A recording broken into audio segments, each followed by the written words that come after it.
મહેસાણા જિલ્લામાં પાકિસ્તાની હિન્દુ નાગરિકોની દાદાગીરી સામે આવી છે। લાખવડ ગામના સ્થાનિકો અને પાકિસ્તાની હિન્દુઓ વચ્ચે બબાલ થઈ। ક્યાંથી આવ્યા છો તેવું પૂછતા પાકિસ્તાની નાગરિકોએ બબાલ કરી મૂકી। પાકિસ્તાની નાગરિકોએ સ્થાનિક સાથે મારામારી કરી છે। સ્થાનિક પરિવાર ઇજાગ્રસ્ત થતા સારવાર માટે તેઓને ખસેડાયા છે। લોંગ ટર્મ વિઝા ઉપર ગુજરાતમાં રહે છે આ પાકિસ્તાની હિન્દુ નાગરિક।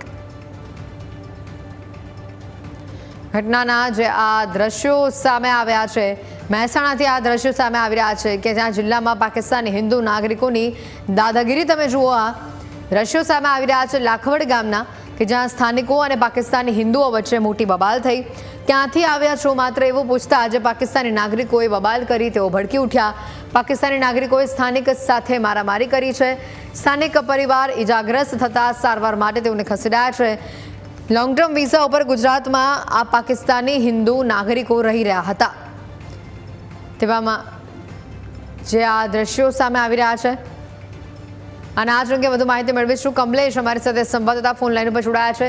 કમલેશ, ઘટનાના જે આ દ્રશ્યો સામે આવ્યા છે, પહેલી વાત તો કે લોંગ ટર્મ વિઝા ઉપર આ પાકિસ્તાની હિન્દુ અહીંયા આવ્યા હોવાની વાત કહેવામાં આવી રહી છે, પરંતુ ઓપરેશન સિંદૂર પહેલાં જ કહી દેવામાં આવ્યું હતું કે તમામ પાકિસ્તાનો ભારત દેશ છોડી દે અને પોતાના વતન જતા રહે, છતાં પણ આ પાકિસ્તાની હિન્દુઓ અહીંયા રહેતા હતા। કેટલા સમયથી રહેતા હતા અને કયા પ્રકારની આખી બબાલ હતી? મહેસાણાના લાખવડ વિરમપુરા રોડ ઉપર છેલ્લા 10 થી વધુ વર્ષથી પાકિસ્તાની નાગરિકો મોટા પ્રમાણમાં વસવાટ કરી રહ્યા છે।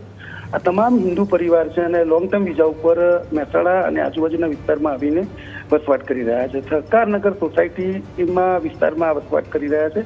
ગઈકાલે મોડી રાત્રિ દરમિયાન લાખવડ ગામના એક નાગરિકે ટેમ્પો લઈને આવેલા પાકિસ્તાની જે હિન્દુ નાગરિકો છે તેમને પૂછપરછ કરી હતી કે મોડી રાત્રે ક્યાંથી આવી રહ્યા છો, અને જેને લઈને બબાલ થઈ હતી અને મોટી સંખ્યામાં ટોળું બનાવી અને જે નાગરિક દ્વારા પૂછપરછ કરવામાં આવી હતી તેના ઘરે જઈને મારામારી અને બબાલ કરવામાં આવી હતી, જેમાં જે પરિવાર છે તેના દીકરાને ઈજા થઈ હતી અને તેને મહેસાણા સિવિલ હોસ્પિટલમાં સારવાર માટે ખસેડવામાં આવ્યો છે। આ બાબતે પોલીસ ફરિયાદ પણ દાખલ કરવામાં આવી છે।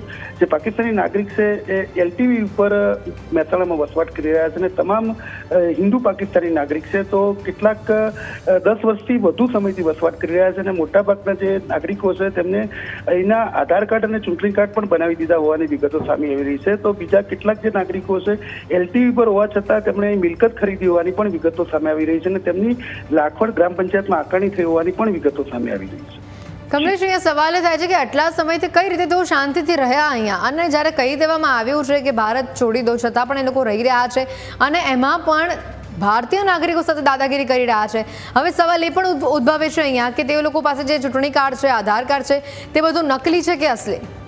ના, જે રીતે એમણે જે ડોક્યુમેન્ટ બનાવ્યા છે તે સ્થાનિક ગ્રામ પંચાયત અને અન્ય જે લાગતા વળગતા છે તેમની પાસેથી આ ડોક્યુમેન્ટ બનાવ્યા છે। થોડા સમય પૂર્વે એક પાકિસ્તાની નાગરિકનું આયુષ્માન કાર્ડ બન્યું હોવાની પણ વિગત સામે આવી હતી અને આ બાબતે SOG દ્વારા તપાસ પણ કરવામાં આવી હતી અને ઓપરેશન પણ કરવામાં આવ્યું હતું PMJY યોજના અંતર્ગત। અને આ જે ડોક્યુમેન્ટ છે સ્થાનિક જે ગ્રામ પંચાયત છે અને તેમના દ્વારા જે આકારણી કરવામાં આવી છે અને ત્યારબાદ તેમને આ ડોક્યુમેન્ટ આપવામાં આવ્યા છે।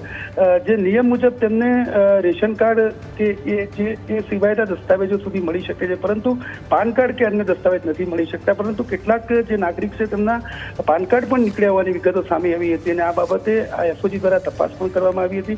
જો કે ઓપરેશન સિંદૂર બાદ જે પાકિસ્તાની નાગરિકો હતા તેમને પરત જવાનું કહેવામાં આવ્યું હતું, પરંતુ હિન્દુ નાગરિક હોવાને લઈને તેમને ઇમ્યુનિટી ગ્રાઉન્ડ ઉપર એ ગુજરાતમાં રહેવા દેવામાં આવ્યા છે અને તે પૈકીના મોટાભાગના કેટલાક એવા છે કે તેમના વિઝા પણ પતી ગયા અને એક્સપાયર થઈ ગયા હોવાની વિગતો છે। આમ છતાં માનવતાના ગ્રાઉન્ડ ઉપર તેમને અહીં રહેવા દેવામાં આવ્યા છે, પરંતુ તેમના દ્વારા હવે દાદાગીરીનો મામલો સામે આવ્યો છે, તેને લઈને અનેક સવાલ ઉભા થયા છે કે તેમને અહીં માનવતાના ગ્રાઉન્ડ ઉપર ભારત સરકાર અને ગુજરાત સરકાર દ્વારા રહેવા દેવાય છે અને તેઓ સ્થાનિક લોકો સાથે બખેડો કરે છે અને સ્થાનિક લોકો સાથે જ્યારે આ પ્રકારે મારામારી કરતા હોય ત્યારે ચોક્કસપણે તેમની સામે હવે કાયદાકીય અને જે પ્રોસિજર છે તે કરવી જરૂરી હોવાનું સ્થાનિક લોકો મત વ્યક્ત કરી રહ્યા છે। બિલકુલ કમલેશ, આભાર વિગતો બધાય।